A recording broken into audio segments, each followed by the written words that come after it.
മതി മതി. അയ്യോ എങ്ങനെയാ എങ്ങനെ മതി.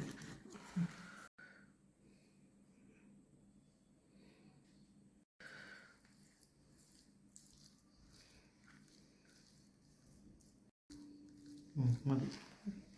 ഇല വെച്ച് മൂടുക. വയനയില വെച്ച് മൂടിയാണ്. ഇനി അത് ഫോയിൽ പേപ്പറിൽ ചുറ്റി വരിഞ്ഞ് വെക്കണം. മീൻ ചുറ്റി വരിഞ്ഞ് ഇങ്ങനെ മടക്കി മടക്ക് മടക്ക് മടക്ക് മതിയല്ല മടക്ക്. അങ്ങനെ ആവോലി വായനയിലയിൽ പൊതിഞ്ഞ് ഫോയിൽ പേപ്പറിൽ പൊതിഞ്ഞ് വെച്ചിരിക്കുകയാണ്. ഇനി നമുക്ക് ചാർക്കോളിൻ്റെ മേളിൽ വെച്ച് ഇത് വേവിച്ചെടുക്കാം. ചാർക്കോലെല്ലാം നല്ല കനലായിട്ടുണ്ട്. ഇതിൻ്റെ മേളിൽ വെച്ചാണ് നമ്മൾ ആവോലി മീൻ പൊരിച്ചെടുക്കേണ്ടത്. നല്ല കനലായി കിടക്കുകയാണ്. ഇനി ഇതിൻ്റെ മേളിൽ മീൻ എടുത്ത് വയ്ക്കാം. മീൻ നമുക്ക് വേവിച്ചെടുക്കാം. കനലിൻ്റെ ചാർക്കോളിൻ്റെ മേളിൽ ചൂട് ചാർക്കോൾ ഹോട്ട് ചാർക്കോളിൻ്റെ മേളിൽ നമ്മൾ മീൻ എടുത്ത് വെച്ചിരിക്കുകയാണ്. അങ്ങനെ fish above the hot charcoal. ഇനി നമുക്ക് ഫിഷ് ഒന്ന് തിരിച്ച് വയ്ക്കാം. ചാർക്കോളിൻ്റെ മേളിൽ തിരിച്ച് വയ്ക്കാം. ചാർക്കോളിൻ്റെ മേളിൽ തിരിച്ച് വെച്ചിരിക്കുകയാണ്. അപ്പോൾ രണ്ട് സൈഡും വേവും. അങ്ങനെ ഫിഷ് നല്ലതുപോലെ മുരിഞ്ഞ് വേവിയാണ്. അതിൻ്റെ മണം അടിക്കുന്നുണ്ട്. നമ്മൾ അത് അഴിച്ച് നോക്കാം. മീനൊന്ന് അഴിച്ച് നോക്കാം.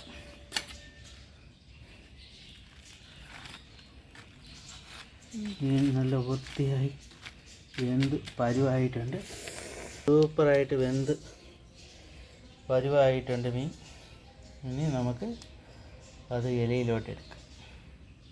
ഇതിനകത്തോട്ട് നമുക്ക് മീൻ എടുത്ത് വയ്ക്കുക.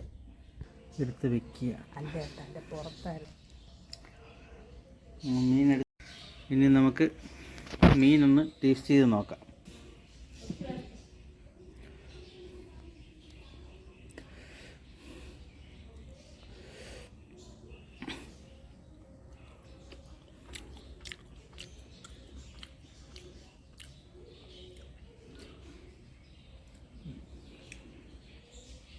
സൂപ്പറായിട്ടുണ്ട്. കുറച്ച് നാരങ്ങയും കൂടെ പിഴിഞ്ഞ് ഇതിൻ്റെ മേളിൽ കൂടെ ഒഴിക്കുമ്പം നല്ല രുചിയായിരിക്കും.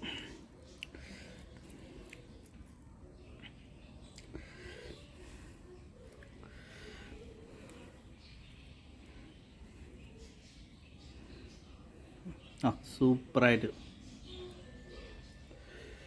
എന്ത് പരുവായിട്ടുണ്ട്. Correct വേവില്ല, correct വേവാണ്. സൂപ്പറായിട്ടുണ്ട്.